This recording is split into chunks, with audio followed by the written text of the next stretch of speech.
এটা আসলে মুসলমানের স্বভাব নয়, এটা মুসলমানের স্বভাব হতেও পারে না।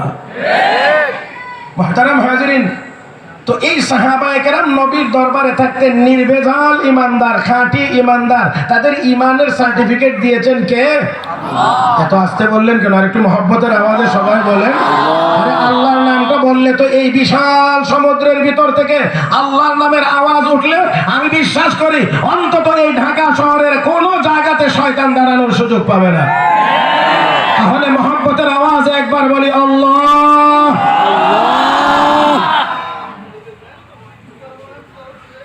সাহাবায়ে কেরাম রিদওয়ানুল্লাহি তাআলা আলাইহিম আজমাইন, যারা ইসলামের জন্য, দ্বীনের জন্য, আল্লাহ এবং আল্লাহর রাসূলের জন্য সদা সর্বদা জান কুরবানি দেওয়ার জন্য প্রস্তুত ছিলেন।